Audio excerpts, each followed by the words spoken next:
notre humanité progressiste, Pierre Paquette est de ceux qui font mentir la caricature du prolétaire exsangue, rompant ses chaînes pour devenir leader syndical.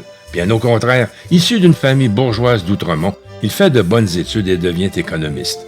Mais, petite nuance, ses lectures et fréquentations l'amènent du côté gauche de la barricade et, jeune professeur de cégep, il épouse la cause syndicale. Délégué au conseil central de la CSN, il s'allie à Gérald Larose et gravit tous les échelons jusqu'à la présidence. Ce sera l'ère de la concertation avec la société civile. Puis, il passe à la centrale syndicale où il est élu secrétaire général. Mais comme la question nationale l'interpelle au plus haut point, Pierre Paquette quitte la CSN pour se joindre au Bloc québécois où il complétera 4 mandats comme député fédéral de Joliette. Battu par la vague orange de 2011, il réintègre son cégep comme professeur d'économie. Toutefois, en 2014, il replonge dans la politique, cette fois au Québec, sous la bannière péquiste, et il tente de déloger de son fief le chef caquiste François Legault. Malheureusement, il n'arrive que bon deuxième. Depuis, un peu en réserve de la République, il poursuit son militantisme auprès de l'organisation Oui Québec.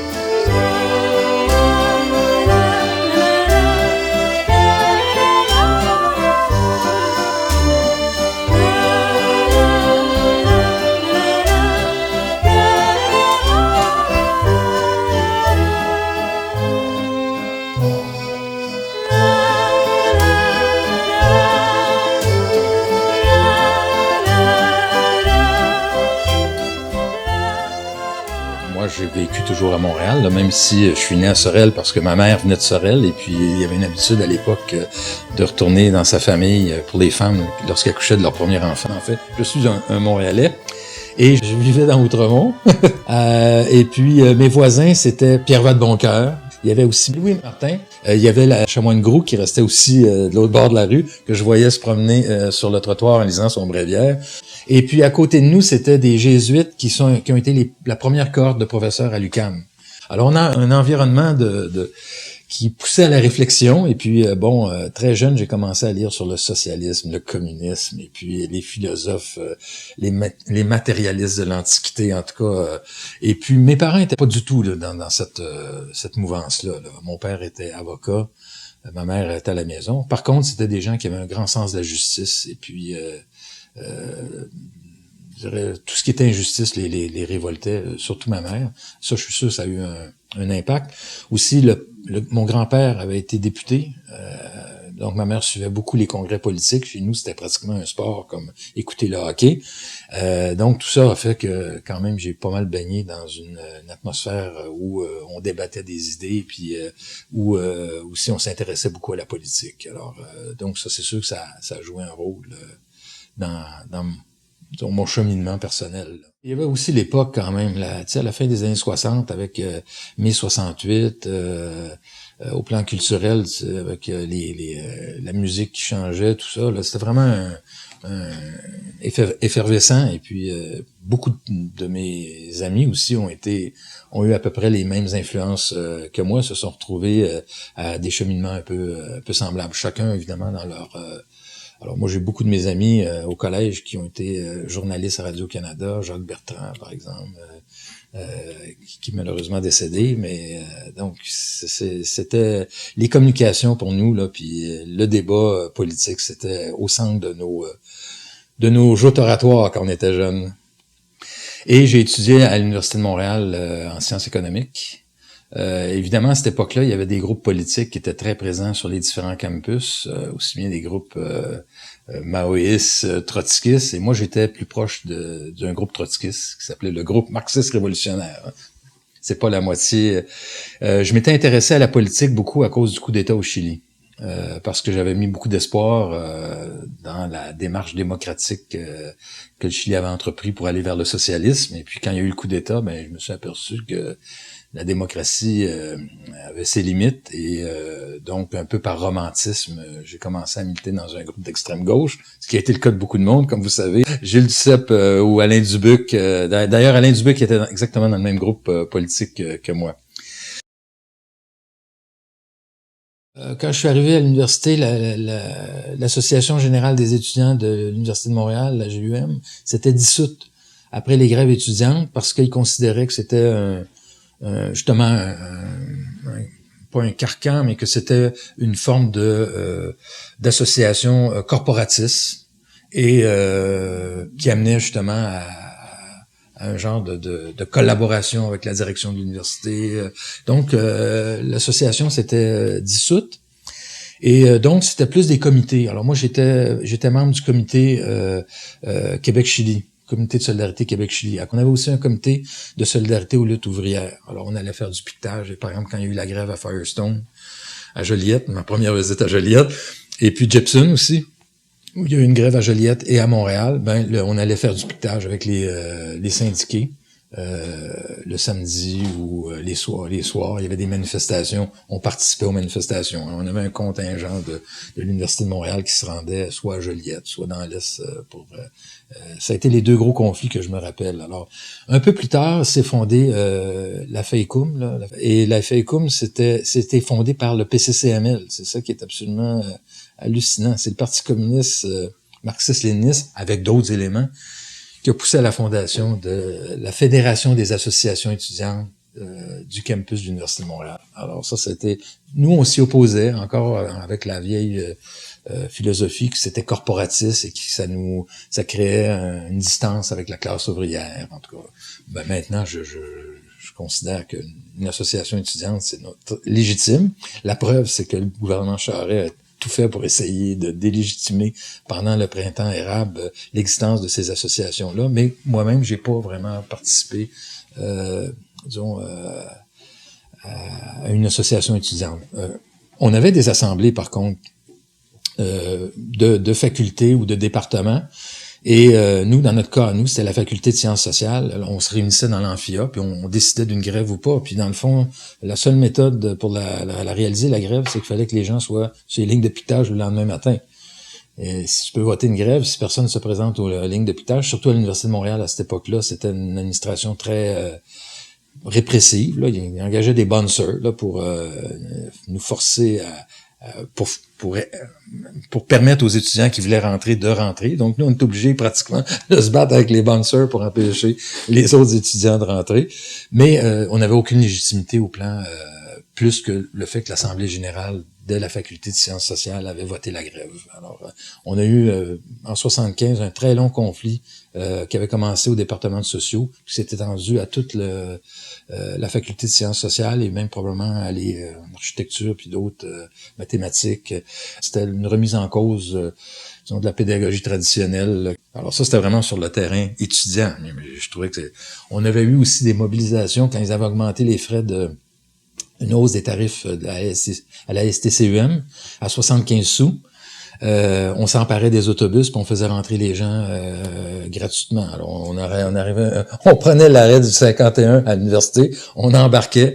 Et il y avait des gens qui refusaient d'embarquer gratuitement et qui voulaient payer, ils mettaient leur ticket pareil. Alors ça aussi, ça a été une lutte importante parce que ça, c'était la première fois où il y a eu que j'ai vu là une coalition non seulement universitaire mais collégiale. Donc, les cégeps sont embarqués. Et puis là, c'est là où j'ai eu le goût de devenir professeur de cégep en voyant des amis à moi qui étaient encore au collège de Maisonneuve en particulier, mener cette lutte-là, qui était une lutte avec une démocratie directe. Là. Il n'y avait pas d'instance, rien. C'est un comité qui s'est formé. Les gens se présentaient là, puis on était peut-être 200, puis on prenait des décisions.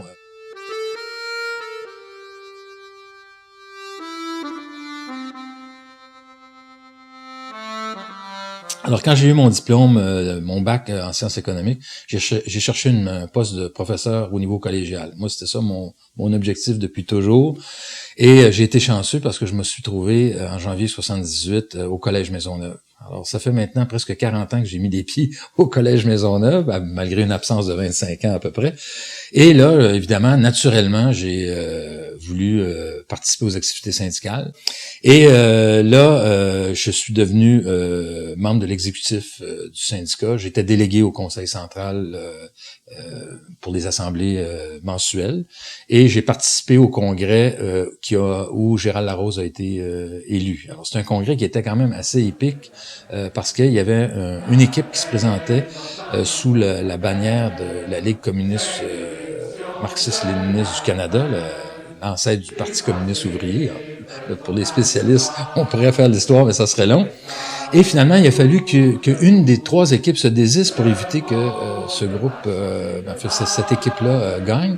C'est André Lauzon et puis Raymond Gagnon qui se sont désistés au profit de Gérald pour longtemps, en 78. Et à ce moment-là, il y avait chaque année un congrès au Conseil central. Alors, là, j'ai compris que, disons que les groupes politiques d'extrême gauche, c'était pas vraiment une voie d'avenir pour changer le monde, que l'action syndicale serait probablement plus importante et plus prometteuse, plus efficace. Et en 79, je me suis présenté avec l'équipe de Gérald Larose. Et à ce moment-là, un des objectifs de Gérald, c'était vraiment d'irradier la présence des groupes politiques au Conseil central et à la CSN, parce qu'on était beaucoup plus visés que la FTQ ou la CEQ à l'époque. Il fallait revenir à un syndicalisme de base et pas se servir du syndicalisme comme un tremplin pour autre chose. Un peu ce que Michel Chartrand a fait aussi à sa façon.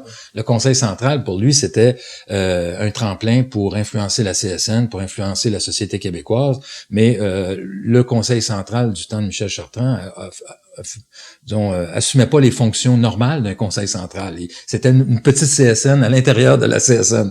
Alors, quand Gérald est revenu, il a voulu recentrer le travail du conseil central autour des questions syndicales. Puis évidemment, à l'époque, c'était le premier front, le front de la négociation qui était assumé par les fédérations, et le deuxième front qui était assumé par les conseils centraux, qui étaient les luttes sociales, l'appui aux luttes syndicales, les grèves, les lockouts.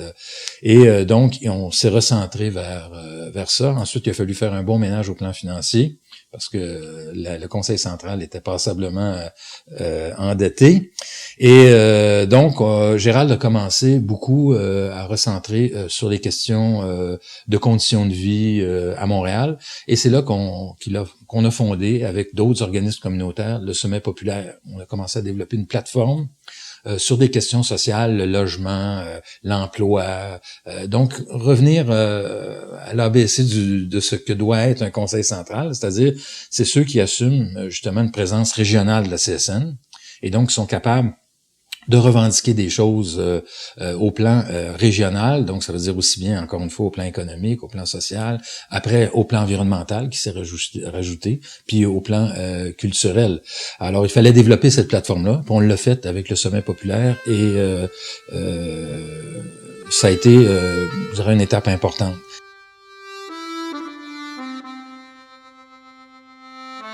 Quand Gérald est parti à la présidence de la CSN, d'abord à la vice-présidence, puis ensuite à la présidence, c'était Irène Lamberger qui est devenue présidente du Conseil central. Elle a poursuivi dans cette voie-là. Moi, quand j'ai été élu président à la fin de 85, j'ai voulu accentuer un peu plus. C'est-à-dire que le Conseil central de Montréal, comme je pense tous les conseils centraux, non seulement devait avoir une plateforme de revendication, mais devait être présent dans les lieux où on peut influencer les décisions. Et donc, c'était le début d'un long débat au Conseil central, à la CSN, sur la concertation.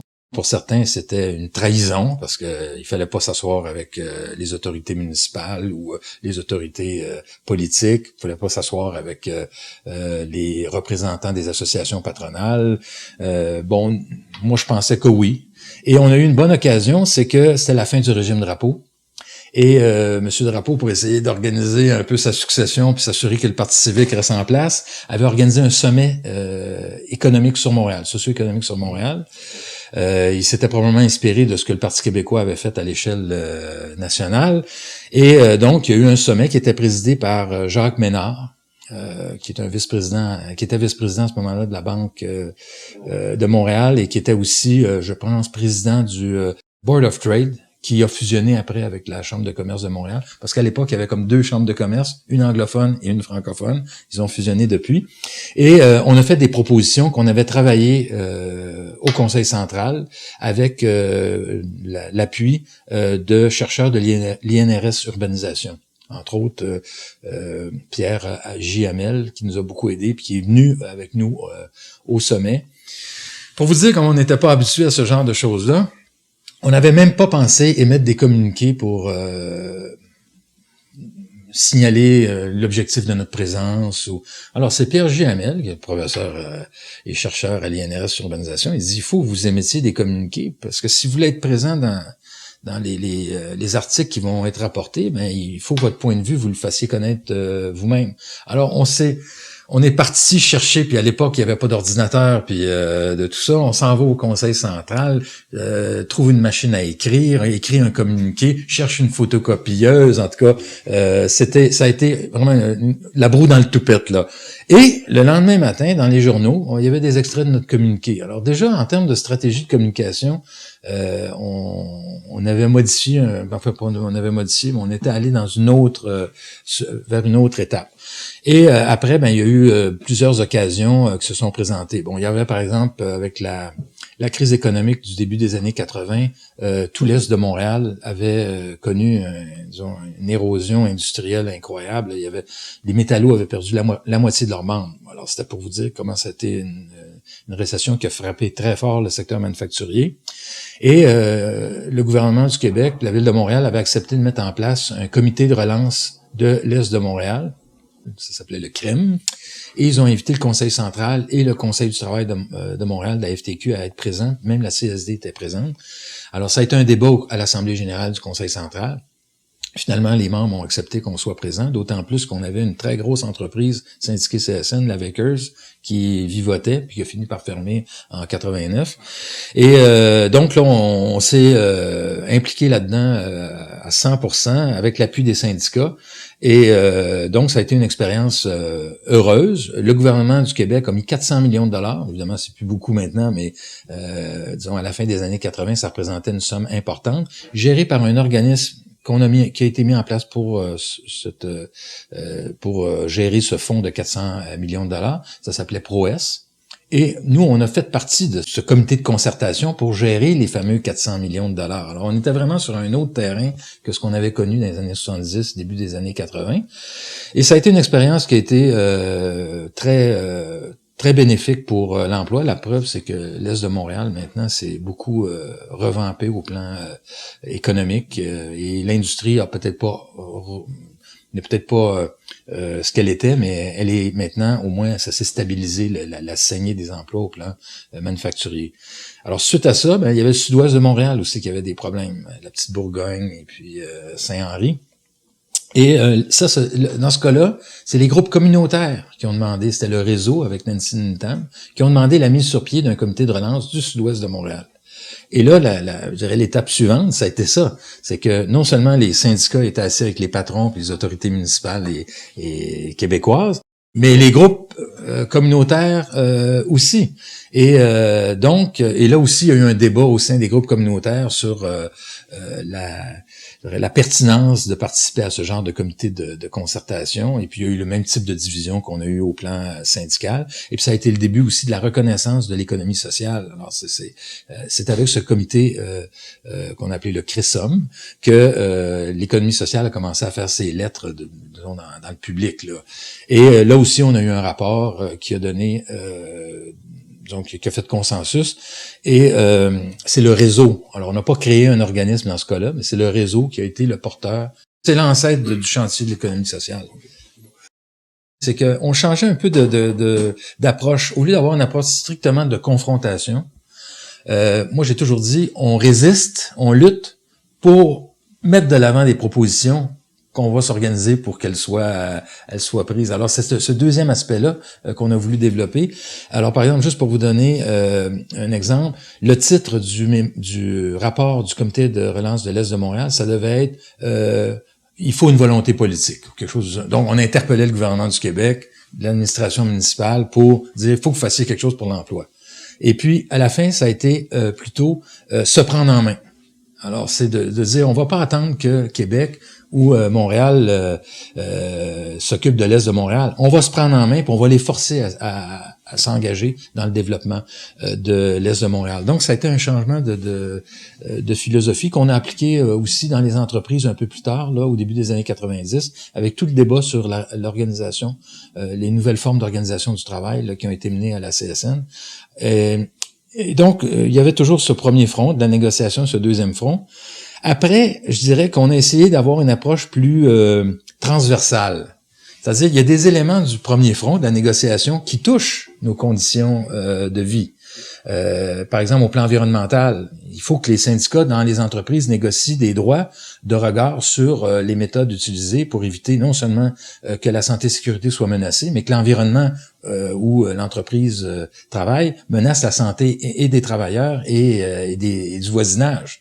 Et donc, on essaie de développer une approche plus intégrée du premier et du deuxième front, particulièrement avec tout le thème de l'environnement, où ça se prêtait bien là d'avoir une préoccupation aussi bien dans la négociation syndicat-patron que au plan régional. Alors, on est allé moi je considère qu'on est allé un petit peu plus loin que le rapport de Marcel Pepin là, sur le deuxième front, en intégrant les deux, là, bien évidemment. Il y a toujours une certaine autonomie dans l'action des conseils centraux et des fédérations, mais il y a beaucoup de liens à faire, particulièrement au plan environnemental. Le chantier de l'économie sociale, ça intègre les préoccupations sociales et économiques. Et moi, je pense que c'est ça maintenant qu'il faut faire, particulièrement dans les questions environnementales. L'environnement, c'est pas contre l'économie. Au contraire, l'environnement, c'est une occasion de développement économique. Et donc, c'est un peu la même chose au plan syndical. Alors, on le voit encore aujourd'hui avec tout le débat sur EnergiS, où la FTQ Construction fait la promotion du pipeline, alors que la FTQ Maison Mère est contre le projet. Alors donc ça veut dire que c'est pas encore totalement intégré cette notion-là, même au plan syndical. Souvent on va avoir une vision trop à court terme d'un projet. Dans le cas du pipeline, par exemple, c'est manifeste. C'est sûr que la construction du pipeline va créer de l'emploi, mais une fois qu'il va être construit, il y aura pratiquement pas d'emploi lié à ça. C'est comme quand on construit un entrepôt. Pendant qu'on construit l'entrepôt, il y a du travail, il y a des gens qui travaillent, mais une fois que l'entrepôt est construit, 1 ou 2 personnes à surveiller l'entrepôt, ça crée pas d'emploi, ça. Donc, c'est pas des projets porteurs pour l'avenir. C'est mieux de trouver des projets qui vont être structurants au plan de l'emploi puis au plan de l'économie. Puis c'est un peu ce qu'on a défendu au Conseil central et après à la CSN avec Gérald quand j'ai été élu secrétaire général. Sur la base d'ailleurs de ce débat sur la concertation, mon adversaire se faisait... je dirais le promoteur, il était déjà en place, mais il se faisait le critique de cette approche de la concertation. Et finalement, le Congrès, en 90, a tranché en faveur de l'approche qu'on avait mis en place au Conseil central et que la CSN avait reprise d'une certaine façon à son échelle. À ce moment-là, il y avait aussi Céline Lamontagne qui était contestée par quelqu'un qui représentait justement une ligne plus affrontement versus concertation. Évidemment, c'est une simplification. Et moi, je me présentais contre quelqu'un qui était en place. Et il y avait aussi Monique Simard qui était... Et Monique, Céline et moi, on a été élus. On a été élus sur la même plateforme. Et donc, c'était une reconnaissance de la part du Congrès, là, même s'il n'y a pas une résolution, que l'approche qui visait, comme je mentionnais, on lutte pour empêcher des choses d'arriver, mais on propose d'autres choses. C'était celle que privilégiaient les syndiqués puis les syndicats. Et c'est une très bonne chose. Parce qu'en 90, on a eu une autre récession. On avait eu une en 80. Les syndicats ont été complètement, je dirais, démunis face à cette récession-là. On n'avait pas, c'était la plus grosse récession depuis la Deuxième Guerre mondiale. Donc, les gens n'avaient jamais connu ça. Par exemple, la première fois qu'on a entendu parler de demande patronale, on est parti à rire. Voyons, des demandes, c'est syndical. Dans le cadre d'une négociation, on veut améliorer les choses. Alors, que des patrons veuillent revenir sur ce qu'on avait, ça dépassait l'entendement. Maintenant, ça fait partie tout à fait de la game. On le voit, par exemple, dans les régimes de retraite actuellement, où les patrons ont leur propre projet, puis les syndicats essaient de maintenir ce qu'ils ont acquis. Et donc, quand on a eu la récession de 90, on avait un plan de match. Et même si ça n'a pas empêché des mises à pied, ça nous a permis d'avoir une stratégie pour mener une lutte qui a été justement la réorganisation du travail. C'est-à-dire que si on veut garder nos emplois, il faut que nos entreprises soient performantes. Puis nous, on a des solutions à proposer aux employeurs là-dessus. Et ça a été un bon débat au plan syndical. Puis aussi, du côté patronal, c'était pas évident, mais il y a eu des expériences qui sont allés très loin. À Firestone, ils ont une organisation du travail où les travailleurs sont pratiquement autonomes. Tout est négocié avec le syndicat. Ils sont allés très loin. Quand vous allez devant l'usine, là, vous avez le drapeau de la CSN. le drapeau japonais, parce que ça appartient à des Japonais, le drapeau du Québec, probablement le drapeau du Canada aussi, mais il y a le drapeau de la Fédération de l'industrie, de la CSN, de la film. C'est pas de la cogestion, non, mais c'est quand même la reconnaissance que le syndicat peut être un atout dans la réussite des entreprises. Et dans le cas de Firestone, il y a encore eu une annonce de 300 millions ou 200 millions d'investissements récemment. Alors donc, je pense qu'il y a eu un cheminement. Évidemment, c'est jamais gagné parce qu'en même temps, on avait Malenfant, si vous vous rappelez bien, qui était devenu le héros des associations patronales parce qu'il tenait tête à CSN au manoir Richelieu. Là. Donc, c'est jamais gagné. Mais moi, je pense que ça a été une stratégie qui nous a permis d'avoir une certaine cohérence dans notre action pendant la récession puis qui a évité une débandade comme on avait connu au début des années 80.